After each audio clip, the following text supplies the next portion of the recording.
Hey guys, what's going on? James here, and in this video today, we're going to be going over the Tampa Bay Buccaneers injury report for their matchup versus the Las Vegas Raiders. This video is sponsored by BetUS Sportsbook and Casino, by the way. More on them in a little bit. But as always, let's go ahead and dive into the Buccaneers side of things first. You have KJ Britt not participating in Wednesday's practice due to an ankle injury. Now, KJ Britt had actually been knocked out of last week's game versus the Carolina Panthers. Now, you saw J.J. Russell come in at inside linebacker. You've also got V. Jones on the depth chart as well. You still have Antonio Greer Jr.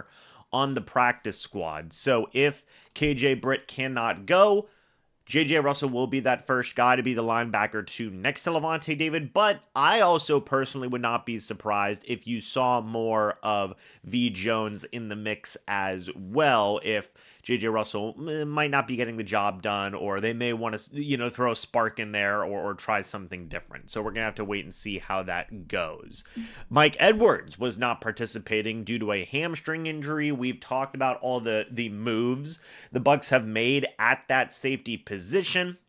Of course, you brought back Kayvon Merriweather from the Lions practice squad. You brought back Ryan Neal to your practice squad. Kayvon Merriweather is on the team's active roster, by the way. So right now, you've got a lot of guys that are cross-trained also. Christian Izien is cross-trained. You have got Tavier Thomas, who is cross-trained as well at safety. He actually was getting safety snaps after Mike Edwards went down with that injury. So it's a bit of a toss-up as to who's going to be that starting safety next to Winfield Jr. if Mike Edwards cannot go. But I have to guess that Kayvon Merriweather will probably be the first one in that mix, as you have Christian Izien and Tavier Thomas, who may also need to play nickel just in case Tyke Smith can't go. So there's a lot of versatility there, a lot of cross-training and whatnot, which I think is a bit of a positive thing. So Mike Evans was not participating due to a hamstring/calf injury. I personally believe he's going to be okay to go. It might just be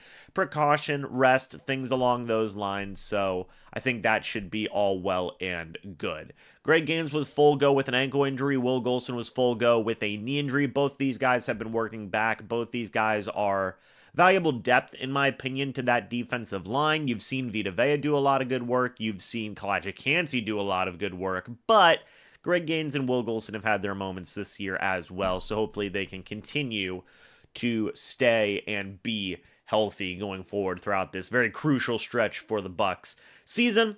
Troy Hill was limited with a foot/knee injury. These are the same injuries that hampered him last week, and he still was active. Of course, Troy Hill has been on the active roster for a couple of weeks now. He can play inside corner, outside corner. I love the idea of Troy Hill as a veteran cornerback, so it's a very good just-in-case type of player to have here. Fantastic. Hopefully Hill can stay healthy and rise to the occasion if called upon in any type of scenario. Real quick, guys, before we continue through this injury report, I do want to say thank you so much to the sponsor of this video, BetUS Sportsbook and Casino. If you guys use the promo code YouTube150 when you sign up, you get a 150% sign-up bonus on your first deposit. You get a 125% sign-up bonus on your next two deposits. That is up to $2,000. Again, thank you so much to BetUS Sportsbook and Casino for being a proud sponsor of this channel. I do ask that you guys bet responsibly. Now, back to the injury report here.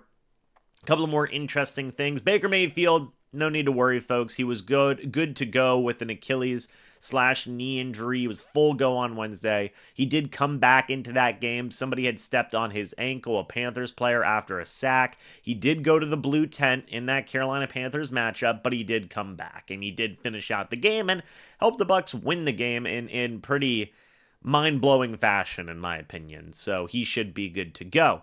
Anthony Nelson, really the savior of that Carolina Panthers game, did not participate on Wednesday due to a shoulder injury. Now, Anthony Nelson has actually been filling in for Joe Tryon-Shoyinka, who is limited with an ankle injury. So those two are dealing with injuries. I will say one positive thing, Marquise Watts was full go with a knee injury. I believe that he will likely be activated off the injured reserve at some point, hopefully as soon as this week.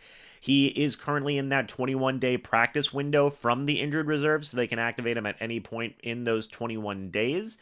It would not surprise me if they were to activate him, especially with the injuries going on to Anthony Nelson and JTS.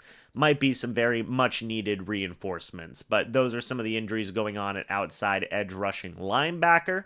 Tyke Smith, as I mentioned, is still dealing with a knee injury. He was limited in Wednesday's practice. Christian Izzy has been having to play a lot this year at nickel cornerback. Hasn't been as good as he was last year, but is still a very versatile hand in terms of that secondary. But of course, Tyke Smith's been fantastic this year when he has been healthy. Tristan Wirfs also finally did not participate in Wednesday's practice with a foot and knee injury. So that may worry some people. Personally, I do believe it is precautionary. He did play in last week's game, so unless there was some type of major setback, much like in the case of Mike Evans, who did play all of last week's game as well, you don't necessarily have a lot of reason to believe that they would not be playing in this upcoming game unless, again, there was some type of setback, which there was no indication of that in this Carolina Panthers game. So it seems like that those two are maybe just more precautionary things. They are literally the two top players on this offense, so of course you want to be cautious and